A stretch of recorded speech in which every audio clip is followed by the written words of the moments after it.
काले तांत्रिक का खेल पार्ट 2।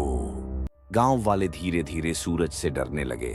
उसके कमरे की दीवारों पर अजीब चिन्ह खुद ब खुद उभर आते, जैसे किसी ने खून से बनाए हों।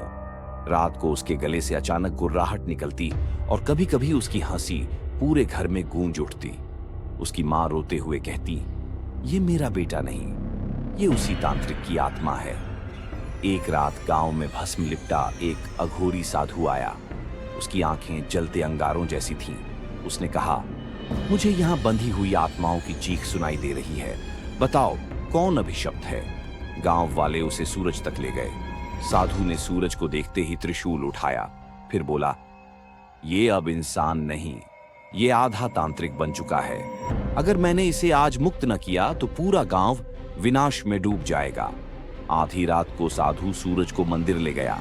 जैसे ही हवन शुरू हुआ, सूरज का शरीर कांपने लगा।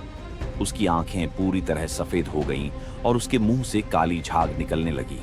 अचानक उसके चारों ओर खून की धार बहने लगी। दीवारों पर खोपड़ियां उभर आईं, जिनकी खाली आंखें लाल रोशनी से चमक रही थीं। वहीं से तांत्रिक की आवाज गूंजी, तुम सबको मौत की नृत्यशाला में ले आना मेरा खेल था, कोई मुझे रोक नहीं सकता। काले धुएं से दर्जनों विकृत परछाइयां निकलीं। लंबे हाथ बिना चेहरों के, उनके मुंह से लगातार चीखें आती। वे साधु पर टूट पड़ी। साधु ने मंत्रोच्चार करते हुए त्रिशूल से उन्हें भेदा, लेकिन हर परछाई के फटते ही उसमें से सड़े गले कीड़े और चमगादड़ झुंड में निकल आते। साधु गर्जा, बुराई का घर सूरज का शरीर है, इसे खत्म किए बिना तांत्रिक की आत्मा नहीं बचेगी। सूरज चीखते हुए रोने लगा, नहीं, मुझे बचा लो, मैं मरना नहीं चाहता। लेकिन अचानक उसके चेहरे पर मुस्कान आ गई।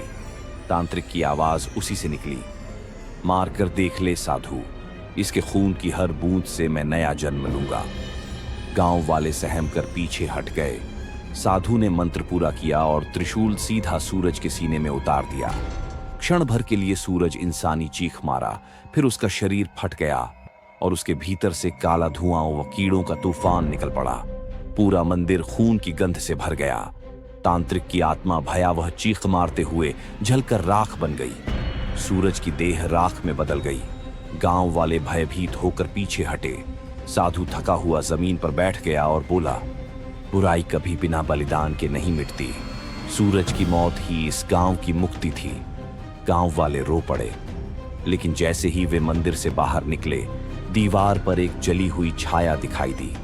वही सफेद आंखों वाला तांत्रिक जो धीरे धीरे मुस्कुरा रहा था। साधु ने कांपते हुए कहा, ये खेल खत्म नहीं हुआ, ये बस सो गया है और लौटेगा। कहानी यहीं खत्म होती है। सूरज मरकर तांत्रिक के साथ मिट गया, पर डर हमेशा के लिए गांव में रह गया।